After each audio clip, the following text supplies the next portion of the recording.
Jón Jósef Bjarnason hefur útbúið hugbúnað sem keyrir saman eigna- og hagsmunatengsl einstaklinga úr fyrirtækjaskrá, en nú hefur ríkisskattstjóri lokað fyrir aðgang hans að fyrirtækjaskrá. Jón, sem hyggst á næstunni bæta inn í gagnagrunnin kvótaviðskiptum og fyrirtækjum sem versla hafa með kvóta frá upphafi, verður gestur okkar síðar í þættinum. Jón Jósef Bjarnason, höfundur hugbúnaðarkerfis sem keyrir saman eigna- og hagsmunatengsl einstaklinga úr fyrirtækjaskrá, hyggst á næstunni bæta kvótaviðskiptum og fyrirtækjum sem verslað hafa með kvóta frá upphafi inn í gagnagrunnin. Hann hyggst sömuleiðis bæta stjórnum og stjórnendum lífeyrissjóðanna inn í grunninn, en upplýsingar það ekki tilkynningarskyldar til fyrirtækjaskrár og því mikil vinna að kanna hagsmunatengsl fulltrúa sjóðsfélagi í sjóðunum. Helgi hitti Jón Jósef í dag og ræddi við hann þessi mál og lokun ríkisskattstjóra á aðgang Jóns að fyrirtækjaskrá. Velkomin í Kastljós, Jón. Byrjum bara aðeins á því, segðu mig frá því hvers vegna, eða hvenær lokað fyrir þennan aðgang þinn að fyrirtækjaskrá og hvers vegna heldur?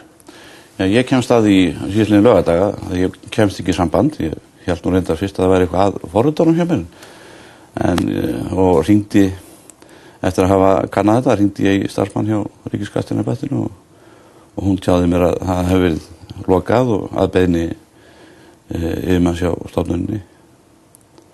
Og hvaða skýringar voru á því? Það voru engar skýringar. Henni voru ekki gefnar neinar skýringar. Og ekki mér heldur. Það voru ekkert verið að hafa samband við mig. En svona að fréttum að dæma þá virðist, að minnsta kosti einhver vafi leika á því í huga ríkisskattstjóra að persónuverndar, lögum persónuvernd séu virt með því sem þú ert að gera þetta. Já. Ég held að það sé alveg fullkomlega eðlilegt hjá honum hjá þeim að athuga það. Hins vegar þegar við undirritum samninginn, þá var þeim ljóst að tilkynningu þessa vinnslu hafði verið gerð eða send persónuvernd og þar á netinu þeirra fyrir 6 mánuðum síðan og að ég hafi líka til öryggis sendt inn beiðni um leyfi þó ég teldi það ekki nauðsynlegt vegna þess að þarna eru ekki raunverulega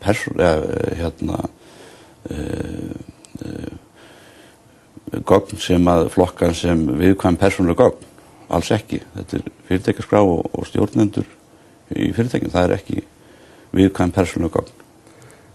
Þannig að þú ert ekki að notast í neinar aðrar upplýsingar en þær sem að menn geta nálgast hjá ríkisskattstjóra? Já, geta nálgast, það þarf að kaupa þessu upplýsingar. Einu gögnin sem almenningur hefur aðgangað, ef þetta ekki sjálfur í stjórn fyrirtækis, það sem sagt, það kennitala nafnið á fyrirtækinu, heimilisfang, póstnúmer og ísatnúmer, íslensk atvinnugreinarnúmer. Aðrar upplýsingar ferð ekki nema að kaupa vottorð eða kaupa þessu upplýsingar frá miðlara. Þannig að segjum svo að ég til dæmis ætlaði mér að afla mér upplýsinga tengsl tiltekinna einstaklinga í viðskiptalífinu út frá þessum upplýsingum, þá þyrfti ég að leggja út í gríðarlegan kostnað við það ef ekki væri fyrir forrit eins og þitt. Já.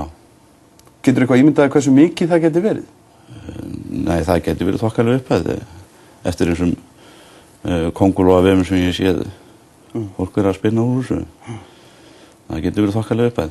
En sumt að þessu bara þess eðlis að það ætti bara að vera gjaldfrjálst að fá upplýsingar eins og prókur hafi hverjir mega rita firmað og þess áttur upplýsingar, hverjir sitja í stjórn fyrirtækja. Þetta ætti ekki að vera upplýsingar sem það þurfti að kaupa. Veistu hvernig þetta í löndunum í kringum okkur? Til dæmis bara Norðurlöndunum, hvernig aðgangur að svona upplýsingu þar? Hefurðu kynnt þér það? Hvort það sé eitthvað? Ég var aðeins kynnt mér það. Ég náttúrulega að reyna að fá meira fyrirtækjum inn í grunninn og það þarna, ég búinn að hafa samband við 15-20 lönd og fengi viðbrögð.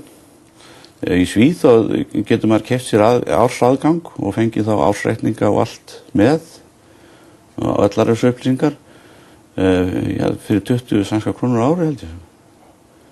Og þá eru ársreikningarnir líka inn í hérna? Já. Þú þarft að kaupa þá sér hjá ríkisskattstjóra hérna? Já. Hvert svona upphæfið því að þú ákveður að fara að tengja saman þetta flókna, mörguleyti flókna viðskiptalíf á Íslandi? Já, þetta byrjaði nú á því að lögreglan óskaði eftir því að ég reyndi að finna tengsl eða hvort það var hægt að finna tengsl ákveðna kennitala í gegnum fyrirtæki og vitaskuld reyndi ég það og þetta var töluverður fjöldi af kennitölum en fljótlega kom ljós að það var gríðarlega erfitt að gera þetta og niðurstöðurnar voru illnotanlegar í rannsókn þannig að þetta var svo mikið þannig að það er eiginlega upp úr því sem að ég byrja að hanna þetta kerfi. Er ekki svolítið einkennilegt að það hafi verið svona erfitt að rekja saman þessar upplýsingar og að nálgast þær, finnst þér? Nei, það stafar kannski ekki að því að það sé haldið leyndu heldur var aldrei kannski hugsað út í að gera þetta með þessum hætti. Það er kannski aðalega það. Maður kannski reiknaði ekki með því að þetta er svona umfórsmikið og að þessi tengsl færa að skipta ykkur máli? Nei, það held ég ekki. Heldurðu, Jón, að persónuvernd muni gera ykkur athugasemdir við þessa samkeppnisliðina á þessum upplýsingum? Ég á enga von á því. Ég get ekki séð neitt flöt á því. Þeir geta hafnað leyfinu en ég sé engin rök fyrir því að hafna því. Þeir geta veitt leyfið, það eru engar persónuupplýsingar þarna sem myndu teljast leynilegar eða neitt þess áttar sko. Þannig að ég á ekki von á því að þeir neiti. Þú ert búin að búa til þennan hugbúnað til þess að kanna og varpa ljósi á þessi tengsl. Er eitthvað fleira sem þú ert með í farvatninu varandi viðskiptalífið eða eitthvað slíkt? Já, ég er með í bígerð að setja upp 2 rannsóknarhópa, annars vegar til þess að kanna kvótamálin. Það er náttúrulega úthlutun á kvóta hefur verið viðurkennt sem mannréttindabrot gegn íslensku þjóðinni og mér finnst nú tilhlýðilegt að eitthvað færi nú að skoða þau mál ofan í kjölinn, hvernig kvóta úthlutanir hafa verið gerðar og hvernig það tengist inn í viðskiptalífið í gegnum þetta kerfi sem ég er með. Og hvernig hyggstu þá gera það? Ég hef búin að safna öllum upplýsingum frá Fiskistofu, frá upphafi, kvóta úthlutanir. Ég er með báta frá skipaskrá og náttúrulega fyrirtækjaskrá. Þannig að svona er þetta að leiða þetta saman. Og síðan í kerfinu er þetta að leita að því hvort eða hverjir tengjast þessum fyrirtækjum sem að hafa fengið kvóta. Ég held að þetta sé ákaflega mikilvægt að þetta sé gert og að þetta sé svolítið opið. Og hvað ætlar nákvæmlega að sýna fram með þessu? Hvernig sýsla hefur verið með kvótan og hverjir eigin? Hagsmunatengsl í þessum geira og það er nú bara tilhlýðilegt að fólk hafi nú aðeins að sjá það hverjir tengjast þessum málum, hverjir hafa fengið kvóta og hverjir þeim tengjast og hvaða fyrirtækjum og hverjir þeir sem hafa setið í stjórn þessar útgerðarfélaga, hvar þeir hafa setið líka og þess háttar.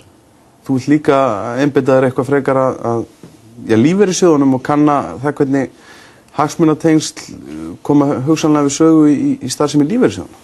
Já, eða allavega útbúa tæki fyrir eftirstofnar og rannsóknaraðila til þess að auðvelda þeim vinnuna. Það er þannig með lífeyrissjóði og stjórnir þeirra og fjármálasjóði að þeim ber ekki skylda til þess að tilkynna sig inn í opinberri skrá. Það er svolítið einkennilegt. Þeir tilkynna sig inn til fjármálaeftirlits en fjármálaeftirlitið náttúrulega dreifir ekki þeim upplýsingum. Og þannig að það er ómögulegt fyrir fólk, þá sem er í lífeyrissjóðunum og aðra að gera sér grein fyrir hagsmunatengslum stjórnenda lífeyrissjóðana. Og það er svona stendur til að mynda þennan annan hópinn, annan hóp og sem mun hafa það verkefni að fara í þetta mál. Að safna þá þessum upplýsingum vegna þess að það er ekki hægt með þessum hugbúnaði sem þú ert með núna, að þá er ekki hægt að skoða til dæmis svona cross-tengingar á milli stjórnarmanna í lífeyrissjóðunum bara beint eða? Nei, það þarf að slá þeim upplýsingum inn eða fá þau með öðrum hætti. Það er engar stjórnir í lífeyrissjóðum í kerfinu. Ég líti á þetta sem opinberar upplýsingar og ég mun safna þessu. En þessi tveir hópar verða með kennitölu og munu sækja til persónuverndar og sækja þau leyfi sem þarf til þess. Þannig að þarna verði þá komið árangursríkara tæki heldur en var fyrir. Lífeyrissjóðirnir fara með gríðarlega fjárhæðir og það er ekkert eðlilegt að fólk sem á þessa sjóði get ekki kynnt sér hagsmunatengsl stjórnenda þeirra. Það finnst mér bara ekki ganga upp. Þakka kærlega fyrir komuna í Kastljós.